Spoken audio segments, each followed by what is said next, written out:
계란.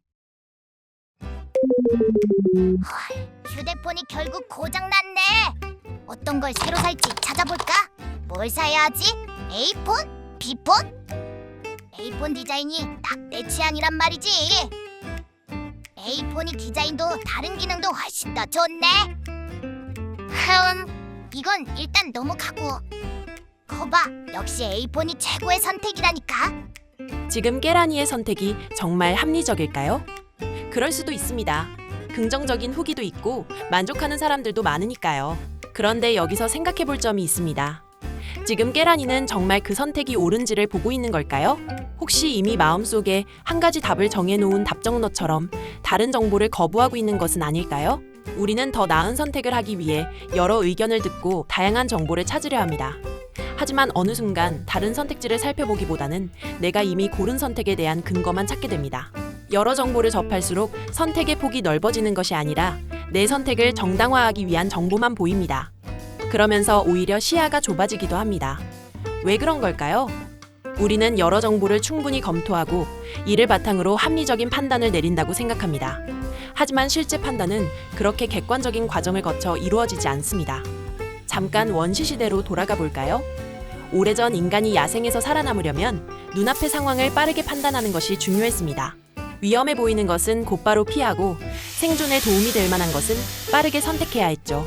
이처럼 신속한 판단과 행동이 필요한 상황에서는 매번 모든 정보를 확인하기 어렵습니다. 그래서 우리 뇌는 새로운 정보를 마주할 때도 과거의 경험과 기억을 먼저 불러옵니다. 과거의 기억을 바탕으로 그것이 나에게 도움이 될지, 위험하거나 손해가 될 가능성은 없는지를 빠르게 분류하고 판단하죠. 과거에 뱀에게 물렸던 사람이 산에서 길고 가느다란 물체를 보자마자 잽싸게 피하는 것처럼요. 아주 오랜 시간이 흐른 지금의 우리도 마찬가지입니다. A폰을 만족스럽게 사용했던 과거의 기억, 익숙한 사용 방식, 선호하는 디자인, 브랜드에 대한 신뢰는 무엇을 중요하게 보고 어떤 정보를 믿을지 결정하는 하나의 기준이 됩니다. 이렇게 과거의 경험과 기억을 바탕으로 만들어진 인식의 틀을 프레임이라고 합니다. 프레임은 일종의 색안경과 같습니다. 같은 정보를 보더라도 어떤 색안경을 쓰고 있느냐에 따라 더 선명하게 보이는 부분과 흐릿하게 보이는 부분이 달라집니다. 프레임 자체가 문제인 것은 아닙니다. 판단의 기준이 있어야 복잡한 정보를 빠르게 정리하고 효율적으로 선택할 수 있으니까요. 문제는 내가 색안경을 쓰고 있다는 사실을 잊고 세상이 원래 그 색이라고 믿을 때 시작됩니다. 내가 가진 프레임을 하나의 관점이 아니라 절대적인 기준으로 여기게 되는 것이죠.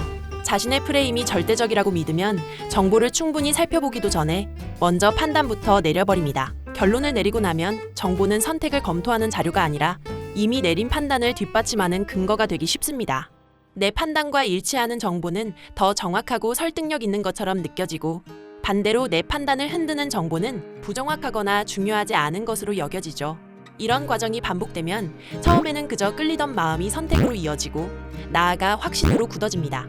그리고 우리는 그 확신이 맞다는 것을 보여주는 정보를 더 적극적으로 찾게 됩니다. 이처럼 내 생각을 뒷받침하는 정보 위주로 찾고 유리한 방향으로 해석하는 현상을 확증 편향이라고 합니다. 확증 편향이 강해지면 어떤 정보가 얼마나 있든 관계없이 내가 원하는 정보만 골라서 보게 됩니다. 그로 인해 다른 선택지의 장점이나 내가 감수해야 할 단점은 충분히 살펴보지 못합니다. 더 좋은 선택지가 있더라도 눈에 들어오지 않고 내 생각에 맞는 정보만 쌓이면서 시야는 오히려 더 좁아집니다. 그렇다면 확증 편향을 줄이고 시야를 넓히려면 어떻게 해야 할까요? 내 판단이 틀릴 수도 있다는 전제를 가지고 최대한 객관적으로 다시 살펴봐야 합니다. 내 취향이나 생각을 완전히 배제할 수는 없습니다. 이미 마음이 A폰으로 기우는 것까지 막을 수는 없죠. 그래서 먼저 해야 할 일은 내 마음이 어느 쪽으로 기울고 있는지 스스로 알아차리는 것입니다. 그 다음에는 질문을 넓혀보는 겁니다. A폰이 왜 좋을까만 찾는 것이 아니라 A폰의 단점은 무엇일까? 다른 제품에는 어떤 장점이 있을까?까지 함께 살펴보는 것이죠. 내 기준에 맞지 않아 외면했던 정보들이 오히려 내 판단을 합리적으로 만드는 근거가 될 수 있습니다. 그러면 처음에는 보이지 않던 조건과 선택지까지 함께 비교할 수 있게 됩니다. 한쪽으로 기울었던 판단에 다른 정보가 더해지면서 선택도 한층 더 현실적이고 합리적으로 할 수 있죠. 내가 중요하게 여기는 기준만 붙잡고 있으면 볼 수 있는 범위도 그만큼 좁아집니다. 반대로 내 기준 밖의 정보와 생각까지 함께 살펴볼 때 판단의 폭도 선택의 가능성도 넓어집니다. 아, 내가 A폰을 추천하는 글만 찾아 읽었나? 다른 후기도 좀 살펴볼까? 내가 디자인만 보고 A폰이 좋다고 생각했었구나. 이것저것 살펴보고 결정해야겠다.